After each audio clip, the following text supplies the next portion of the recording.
semana com vocês. Estamos terminando esse mês uma jornada aí de 4 meia semana. Na próxima semana estarei na cidade de Santa Maria. Depois de Santa Maria estarei indo a Restinga Seca, né? Mas foi bom passar com vocês esses dias aqui, meditando um pouquinho acerca do que Deus ele quer para a sua vida e para a minha vida. Amém? Queridos, vocês receberam o papel? Ou estão recebendo? Esse papel precisa que vocês façam algumas coisinhas aqui, tá certo? Nesse papel precisa que você coloque o seu nome de maneira bem legível, tá certo? Porque essa será a maneira na qual nós teremos, para nós mantermos contato. Então, por favor, coloque aí agora o seu nome de maneira bem legível, para que a minha secretária possa entender o seu nome. Coloque legível aí. Coloque o seu telefone, porque a gente vai manter o contato através de mensagens. Então, coloque o seu número, o seu telefone celular, ok? E também de maneira legível, certinho? Coloque o seu e-mail, caso você tenha. Coloque o distrito, aqui é Erechim Sul. E coloque aí a sua igreja, se é Paulo Bento, se é o bairro Atlântico ou se é aqui o bairro Progresso. Ok? Coloque tudo de maneira bem legível, para que nós entendamos o que você escreveu. Ok? Você seguindo isso daí, irmãos, terá um momento no qual nós iremos precisar disso daí. Então você segura e escreva aí todos os seus dados, e no momento nós iremos precisar. Abra sua Bíblia no livro de Gênesis, capítulo de número 15. Gênesis, capítulo 15.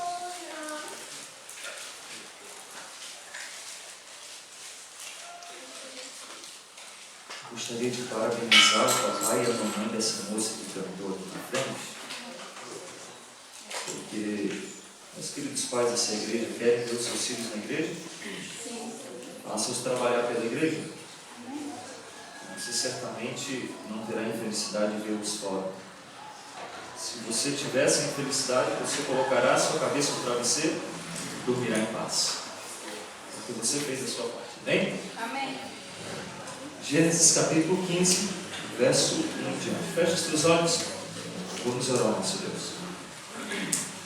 Eterno Pai que está no céu, muito obrigado, Senhor, porque nesse dia tão especial nós estamos na sua casa de oração e mais ainda a sua Bíblia está aberta e clamamos a Ti, poder dos altos céus, para entendermos a mesma, Senhor.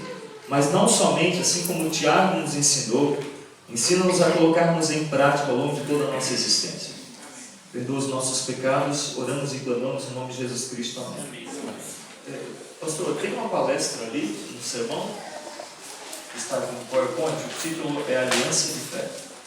Queridos, eu quero desafiá-los nesta manhã a sermos como os bereanos. A principal identidade dos bereanos era não somente escutar, mas anotar e praticar. Eu gostaria de desafiar você ao longo desta manhã a anotar os textos no qual eu irei aqui apresentar, para que você possa pesquisar na sua casa, para ver a exatidão daquilo que eu vou apresentar. Ok? A nossa base aqui é base é inspiração, tanto da Bíblia quanto do Espírito de Profecia. Então, se em algum momento, caso você queira questionar, então procure os textos no qual estão os livros no qual estão esses textos, para poder dar uma estudada. Nesses textos no qual nós pensamos aqui, queridos, nós respeitamos cabalmente o contexto no qual ele estava inserido. Então, todo texto que nós colocamos nesta mensagem, nós tiramos ele do contexto no qual ele estava inserido. Então, nós não pegamos o texto aqui, isolamos o contexto que ele estava inserido. Então, nós tivemos a preocupação de, ao pegarmos cada texto em que nós iremos apresentar, nós respeitamos o contexto no qual ele estava inserido, para que nós não formássemos nenhuma teologia extremamente equivocada. Então, o título da nossa mensagem, ele desconfigurou ali, mas acredito que pela fé você consegue enxergar o fé ali. O título da nossa mensagem é Aliança de Fé, ok? E diz: provai-me nisso, diz o Senhor dos Exércitos. Gênesis capítulo 15, verso 1 em diante, nos diz o seguinte: Depois desses acontecimentos, veio a palavra do Senhor a Abrão numa visão, e disse: Não temas, Abrão, eu sou o teu escudo, e o teu galardão será sobremodo o quê? Grande. Respondeu Abrão: Senhor Deus, que me haverás de dar se continuo sem filhos? O herdeiro da minha casa é o Damasceno Eliezer? Disse mais Abrão: A mim não me concedeste descendência, e um servo nascido na minha casa será o meu herdeiro. A isso respondeu logo o Senhor, dizendo: Não será esse o teu herdeiro, mas aquele que será gerado em ti será o teu herdeiro. Então conduziu-o até fora e disse: Olha para os céus e conta as estrelas, se é que o podes. E lhe disse: Será assim a tua posteridade. Ele creu no Senhor, e isso lhe foi imputado para a justiça. Disse-lhe mais: Eu sou o Senhor que te tirei da terra de Ur dos Caldeus, para dar-te por herança esta terra. Perguntou-lhe Abrão: Senhor Deus, como saberei que hei de possuí-la? Respondeu-lhe: Toma-me uma novilha, uma cabra e um cordeiro, cada qual de 3 anos, uma rola e um pombinho. Ele, tomando todos esses animais, partiu-os pelo meio, e lhes pôs em ordem as metades, uma defronte das outras, e não partiu as aves. Aves de rapina desciam sobre os cadáveres, porém Abrão as enxotava. Ao pôr do sol caiu profundo sono sobre Abrão, e grande pavor e cerradas trevas o acometeram. Então lhe foi dito: Sabe com certeza que a tua posteridade será peregrina em terra alheia, e será reduzida à escravidão, e será afligida por 400 anos. Mas também eu julgarei a gente a quem tem de sujeitar-se, e depois sairão com grandes riquezas. E tu irás para os teus pais em paz, serás sepultado em ditosa velhice. Na 4ª geração tornarão para aqui, porque não se encheu ainda a medida da iniquidade dos amorreus. E sucedeu que, posto o sol, houve densas trevas, e eis um fogareiro fumegante, uma tocha de fogo que passou entre aqueles pedaços. Naquele mesmo dia fez o Senhor aliança com Abrão, dizendo: A tua descendência dei esta terra, desde o rio do Egito até o grande rio Eufrates. Queridos, nós temos 32 alianças na Bíblia. Alianças no qual Deus ele faz com alguém específico, ou aliança em que Deus ele faz de uma maneira muito especial com o povo de Israel. Existe a aliança no qual Deus ele fez com José, existe a aliança em que Deus ele fez com Jó, existe essa aliança abraâmica, existe a aliança em que Deus ele fez com Noé, e várias outras alianças. Mas interessante, queridos, em que cada aliança em que Deus ele fez com o seu povo, ou com alguém específico, cada aliança tinha um símbolo muito especial. O símbolo de cada aliança representava de que Deus ele restaurava, protegia, e Deus ele salvava. Toda vez em que alguém ou o povo olhasse para o símbolo daquela aliança, deveria ter certeza de que Deus ele nunca havia abandonado o seu povo, de que Deus estava amparando e cuidando do seu povo de uma maneira extremamente muito especial. Quando eu olho para a aliança que Deus ele fez com Noé, você se lembra qual era o símbolo da aliança que Deus ele fez com Noé? Um arco-íris. Toda vez em que Noé olhasse para o céu, e também a sua família olhasse para o céu, e Noé e sua família visse ali o arco-íris, Noé tinha uma certeza de que Deus ele havia restaurado e vindicado, de que Deus ele havia salvado o povo. Então o arco-íris simbolizava restauração, salvação. Mas é interessante, queridos, que ao longo do tempo, alguns modelos de aliança, alguns símbolos da aliança, de algumas alianças da Bíblia, esses símbolos foram extremamente distorcidos, e aquilo que era extremamente santo se tornou algo extremamente profano. Vou lhes apresentar apenas 2 para vocês entenderem. Quando nós olhamos, o arco-íris deveria ser símbolo de redenção, mas hoje o arco-íris é símbolo de quê? De promiscuidade, de um grupo chamado LGBT. Não estou dizendo para que nós não venhamos amar as pessoas, porque as pessoas nós temos que amar. Por mais que a gente não aceite as práticas, mas as pessoas nós temos que amar, porque Cristo também morreu por cada uma delas. Não somente por você, mas por cada uma dessas pessoas. Mas vocês, o que eu quero levar vocês a pensar é que aquilo que era extremamente sagrado se tornou em algo extremamente profano.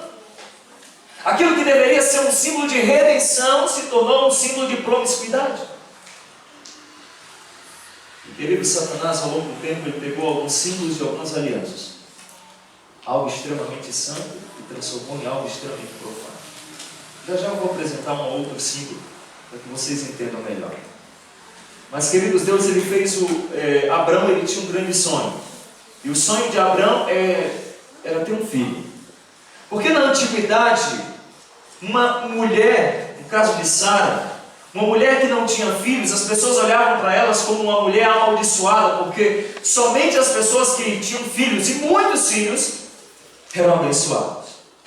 Não coloque isso em prática hoje, irmãos, porque o contexto é um pouco diferente. Então, a bênção de Deus era revelada através dos filhos, a quantidade de filhos. Sara não tinha filhos. As pessoas olhavam para Sara e diziam que Sara era seca, que Sara era uma pessoa amaldiçoada por Deus.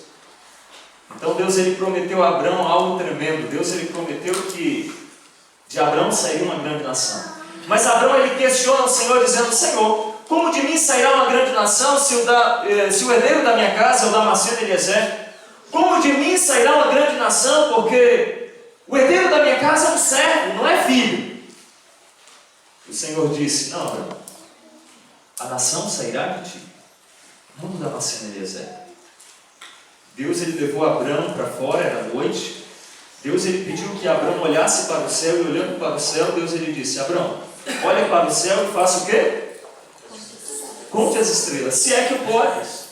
A sua descendência será como essas estrelas, incontáveis. Assim será a sua descendência. E, queridos, Deus, ele fez um pedido para Abraão agora. Deus, ele disse: Abraão, pegue alguns animais, mas Deus, ele passa a especificar como que deveria ser. Os animais deveriam ter quantos anos? 3 anos. E Deus, ele especifica quais animais deveriam ser. E Deus, mais ainda, pegue os animais, faça um altar. E os animais deveriam fazer o que com eles? Cortar ao meio. E no altar de sacrifício deveria colocar uma banda de fronte para o outro. Abraão fez aquilo que Deus havia pedido. E Abraão, então, ele passa a rodear o altar. A Bíblia apresenta que aves de rapina desciam e tentava comer aquela carne que estava sobre o altar, e Abraão as enxotava. Interessante que ao pôr do sol, Deus, ele foi encontrar-se com Abraão. De uma forma de fogo, o fogo desceu, consumiu o sacrifício que estava sobre o altar. E Abraão teve a certeza de que Deus havia ouvido a sua prece. Certeza. Queridos, para todos os milagres, e ao longo dessa semana nós estudamos sobre alguns milagres da Bíblia. Para todos os milagres existe a participação humana e a participação divina. Para que Deus, ele possa operar um milagre, eu disse que o maior milagre é a transformação, é a conversão. Para que Deus, ele possa operar esse milagre, nós como seres humanos precisamos aceitar, para que Deus, ele possa operar milagres em nossa vida. Para que Deus, ele pudesse operar um milagre na vida de Abraão, para que Deus, ele fizesse de Abraão uma grande descendência, Abraão, ele precisava cumprir a sua parte. E a parte de Abraão era crer na promessa e fazer o sacrifício e esperar a resposta de Deus. Deus, ele cumpriu a sua parte, sim ou não, queridos? Claro que sim. Deus, ele deu um filho a Abraão. E de Abraão certamente saiu uma grande nação. Queridos, eu gostaria de desafiá-los nesta manhã a também fazermos uma aliança com Deus, assim como Abraão fez. Certamente a aliança que nós faremos não será necessário mais animais, não será mais necessário nenhum sacrifício de um animal para que Deus, ele aceite o nosso sacrifício, porque aquele sacrifício simbolizava Cristo. Mas eu quero desafiá-los nesta manhã a também fazermos uma aliança com Deus. E a nossa aliança, nós temos 5 termos nesta nossa aliança. Vamos lá, me ajude a primeira? O que é, queridos? Comunhão. Eu desafio você a dedicar todos os dias um primeiro momento do dia para ter comunhão com o Senhor no que diz respeito ao estudo da palavra. Queridos, é inconcebível a ideia de um cristão adventista sétimo dia acordar e não estudar a sua Bíblia, acordar e não estudar a sua lição da escola sabatina, fazer o seu culto familiar, é inconcebível isso. Como que nós permaneceremos firmes nessa crença, se nós não temos convicção dessa crença? Quantos de nós, queridos, quantas vezes somos questionados acerca de algumas crenças, e nós não temos base bíblica para contrapor as ideias? Para que nós tenhamos conhecimento é preciso estudar. Estudar a Bíblia Sagrada, estudar a lição da escola sabatina, estudar os livros da autora Ellen White. Estudar. Queridos, eu digo para vocês que vocês não irão perder nada em estudar. Ah, pastor, mas eu não sinto vontade, pastor. Queridos, para as coisas espirituais eu não faço somente quando eu tenho vontade, porque se for fazer desse jeito, eu não farei, eu não vou fazer nunca. Nunca. Eu tenho que criar em mim um desejo, eu preciso permitir que Deus crie em mim um desejo de dedicar tempo para a sua leitura. No ano passado, queridos, eu fiz um desafio para mim mesmo. Disse, Senhor, eu quero dedicar mais tempo para estudar, quero dedicar mais um pouco de tempo para ter uma comunhão contigo através de livros, através da Bíblia, estudar mais a Bíblia ainda. Queridos, digo para vocês que no ano passado Deus me deu o privilégio de ler 82 livros. Mas não precisa de nenhum sacrifício, apenas dedicar 2 horas do seu dia para a leitura, exclusivamente para a leitura. E você vai conseguir ler bastante, você vai conseguir ter conhecimento. Eu quero desafiá-lo nesta manhã a dizer, Senhor, coloque em meu coração, Senhor, um desejo de dedicar mais tempo para a leitura, dedicar mais tempo para estudar a Bíblia Sagrada, dedicar mais tempo para estudar os escritos que tu deixaste através da sua serva Ellen White. Quantos querem dizer isso nesta manhã? Senhor, coloque em meu coração o desejo de estudar a sua palavra. Levante a sua mão. Amém. Parabéns por isso. Quero fazer um segundo desafio.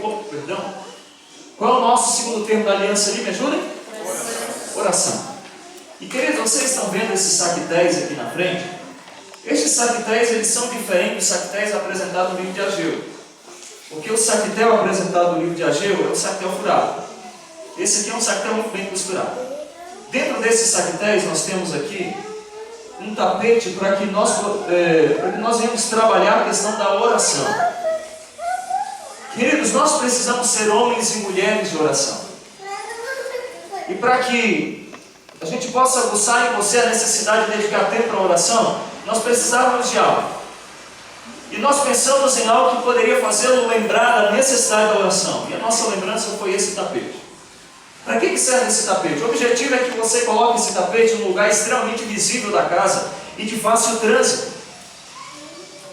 A minha esposa colocou esse tapete na sala. Então toda vez que a gente passa pela sala e enxergou o tapete, tem que fazer o quê? Orar. Ah, pastor, então quer dizer que eu vi aquele tapete 10, 15, 20, 30 vezes, eu tenho que orar 30 vezes? É isso aí. Pastor, então toda vez que eu ver o tapete eu tenho que me ajoelhar, tenho que fechar os olhos e orar? Queridos, quem disse para você que a oração é somente válida de ajoelharmos ou de olhos fechados? Nós podemos orarmos sentado, deitado, em pé, de olhos abertos, de olhos fechados. Podemos ou não podemos? Claro que sim. Nós temos base bíblica para isso. Queridos, o desejo, o desafio aqui é que você dedique mais tempo para a oração. Você está dirigindo, ore ao Senhor, esteja em espírito de oração. Você está limpando a sua casa, está trabalhando, está na faculdade, está na escola. Ore ao Senhor, independente do lugar onde você esteja, está trabalhando. Ore ao Senhor, nada melhor do que isso. Esteja em espírito de oração. Certamente, queridos, em algum momento você não vai precisar mais desse tapete, mas esse tapete, o objetivo é que crie em você um hábito de orar. Toda vez em que você viu o tapete, dedique tempo para orar. Interessante que, alguns dias atrás, eu fui fazer uma visita de uma pessoa que havia aderido à Aliança de Fé, e quando eu olhei na casa dela, eu vi o tapete estava em cima da televisão. Aí eu pensando, eu até tirei uma foto daquilo e eu pedi, irmão, você me permite tirar uma foto? Pode tirar, eu tirei a foto. Eu pensando, então, irmãos, toda vez que eu for assistir a televisão, só tem que orar antes. Aí ele brincou até comigo, pastor, até que a partir do momento que a gente colocou esse tapete aí, não tem assistido nem televisão não. Ele brincando, né? Queridos, o tapete, a finalidade é para que você dedique tempo à oração, para que na tua casa tenha um altar de oração. Eu quero desafiá-lo nesta manhã a dizer: Senhor, crie em meu coração, Senhor, o desejo de dedicar mais tempo à oração. Não importa o que você esteja fazendo, importa que você dedique tempo à oração. Quantos querem dizer isso nesta manhã? Levante sua mão, por favor. Amém. O nosso terceiro termo da aliança, qual é ali? Me ajudem? Testemunho. Testemunho. Queridos, de que maneira que nós testemunhamos? O irmão lhe apresentou algo na escola sabatina interessante, eu estava meditando sobre aquilo. Todos nós, Deus ele deu um dom especial para todos nós. Não adianta você dizer: ah, pastor, eu não tenho dom. Todos nós temos dons. Talvez você ainda não descobriu qual é o seu dom, mas Deus ele deu dons para cada um de nós. Deus ele deu dom para ti, Deus ele deu um dom especial para mim. O que é mais interessante ainda é que Deus, os dons que Ele deu para cada um de nós, é bem diferente um do outro, porque é na diferença que nós nos completamos. Agora imagina, querido, se o mesmo dom fosse dado para todos, essa igreja seria manca. Mas o que há de bonito é que Deus ele deu dons específicos para cada um de nós. E Deus, queridos, Ele quer que você use os seus dons. Deus ele quer que você seja intencional na pregação do Evangelho. Porque eu não acredito nos acasos da vida. Se Deus ele te colocou nesse lugar especial, é para que você seja uma bênção nesse lugar. Se Deus ele colocou os vizinhos próximos da tua casa, é para que você pregue o Evangelho para eles. Se Deus ele colocou, imagina, você entrou no ônibus, se Deus ele colocou alguém do teu lado, é para você fazer o quê? Pregue para ele. Permita-me contar somente uma história aqui. Algum tempo atrás eu fui ao Paraná, numa festa de mordomia cristã, e de lá o voo ia para São Paulo, e de São Paulo Porto Alegre. Na volta entrou no voo ali a delegação do Grêmio, que eles haviam jogado em Santos. E do meu lado sentou, a poltrona estava vazia, do meu lado sentou um jogador de futebol chamado Lucas Coelho. E o Lucas sentou do meu lado, eu comecei a conversar com ele. E eu conversando com ele, ele me perguntou: mas o que você faz? Eu sou pastor da igreja adventista. Ah, tá, eu conheço a igreja adventista. Eu disse: você já foi, Lucas, na igreja? Não, ainda não fui na igreja. Mas ok, então. Eu fui conversando com ele, chegou um momento que ele disse assim: pastor, eu posso fazer um pedido? Eu disse: claro, Lucas, claro que você pode fazer. O senhor pode orar por mim e minha família? Porque a gente tem alguns planos. E ele começou a falar da vida dele toda, da vida da família. Ao longo de 1h20, ele parece que resumiu toda a vida dele, em 1h20. Ele abriu o coração. Eu disse: não, Lucas, eu vou estar orando por você. Eu vou estar orando. Interessante que, quando nós chegamos em Porto Alegre, ele disse: pastor, eu posso te deixar uma lembrança minha? Eu disse: claro, Lucas, claro que pode. Ele levantou, abriu a sua mala, pegou uma camisa com o nome dele. E disse: pastor, aqui é um presente para o senhor se lembrar de mim. Por isso o tapetinho, lembrança. Eu gostaria que o senhor se lembrasse e orasse por mim. Eu disse: claro que eu vou fazer, Lucas. Passado, eu peguei o endereço dele e pedi para minha secretária mandar 2 livros para ele. O livro missionário desse ano e um livro chamado Passaporte para a Vida, ambos do autor Alejandro Bulhão. Depois ele me ligou agradecendo pelo presente. E mais tarde eu liguei para ele, para orar com ele pelo telefone. E ele me disse: pastor, muito obrigado pelo presente, eu já li o primeiro livro e comecei a ler o segundo livro, e tem surtido muito efeito na minha vida. Ele disse: pastor, quando o senhor vier a Porto Alegre, o senhor me avisa que eu gostaria de ir à igreja com o senhor. Queridos, eu olho, e sempre a gente tem mantido contato, sempre ele manda mensagens. E queridos, eu digo para vocês que quando Deus ele coloca alguém do nosso lado, Deus ele coloca de uma maneira intencional, para que você seja uma bênção. Não importa se seja uma pessoa conhecida, se seja uma pessoa simples, não importa quem seja, mas Deus ele colocou aquele alguém do teu lado para você pregar o Evangelho para ela. Prega o Evangelho. Ninguém poderia dizer: ah, pastor, mas eu não sei dar estudos bíblicos. Mas quem disse para você que pregar o Evangelho é somente através de estudos bíblicos? Deus estaria limitando muito o seu poder se a pregação do Evangelho fosse simplesmente através de estudos bíblicos. Deus ele te deu um dom, minha querida, meu querido irmão. Pregue. Interessante, ontem eu estava ouvindo a rádio online ali, meu querido. Aquilo é uma bênção. É um dom que Deus deu? É isso. Utilize o dom. Você sabe qual é o teu dom? Ah, pastor, eu não sei dar estudos bíblicos, mas você é uma pessoa extremamente carismática. Traga essa pessoa para a igreja através do seu carisma. Porque no mundo pós-moderno que vivemos, queridos, qual é a concepção do mundo pós-moderno? Não existe verdade absoluta, não é isso? A pós-modernidade ensina dessa maneira. Ou seja, cada pessoa tem a sua verdade. Mas eu vou seguir a sua verdade se você for diferente. Então, quando alguém olha para você e percebe que você é diferente, esse alguém vai dizer, não, essa verdade é legal. Então eu vou seguir essa verdade. Então, queridos, vive esse evangelho, pregando esse evangelho de várias maneiras, de várias formas, para que muitas e muitas pessoas sejam alcançadas pelo evangelho de Cristo. Amém? Quantos querem dizer nesta manhã, Senhor, coloque em meu coração o desejo de dedicar mais tempo à pregação do evangelho. Levante a sua mão. Amém? Pode baixar.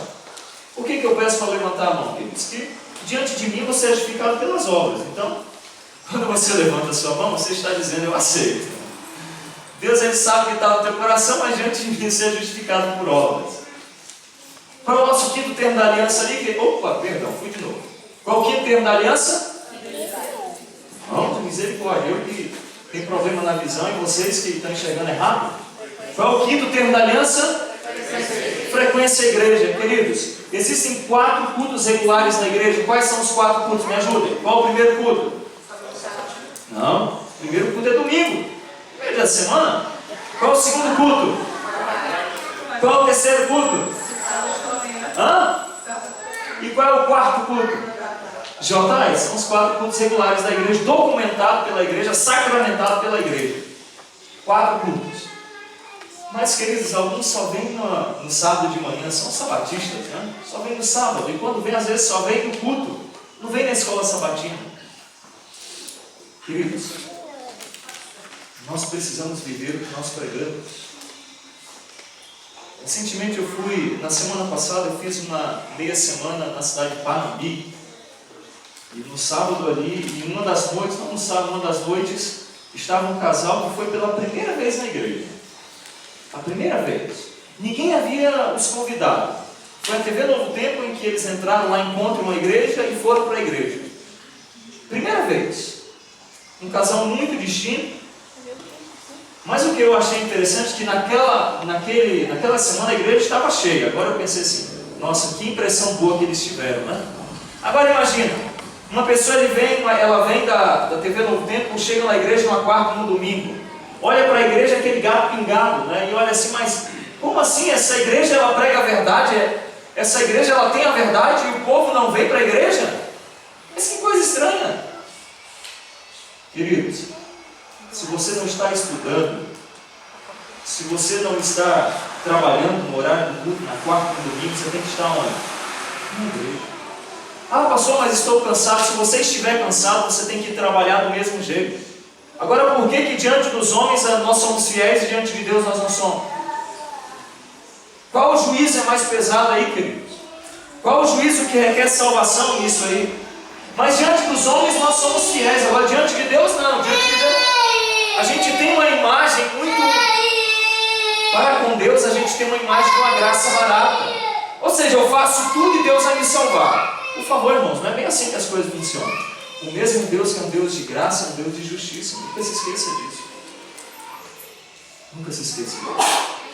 Eu quero desafiar nesta manhã para que você seja mais frequente à igreja. Frequente nos cultos de quarta, nos cultos de domingo, nos cultos de sábado pela manhã. O que um adventista está fazendo se não está no sábado de manhã na igreja? O que ele está fazendo? Está dormindo? Ah, pastor, eu trabalhei a semana toda, estou cansado. Ah, por favor.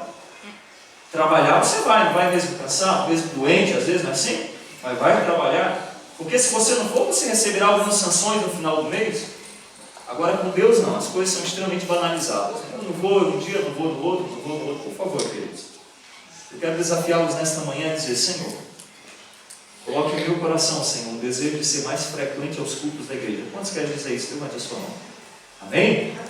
Então vamos ao nosso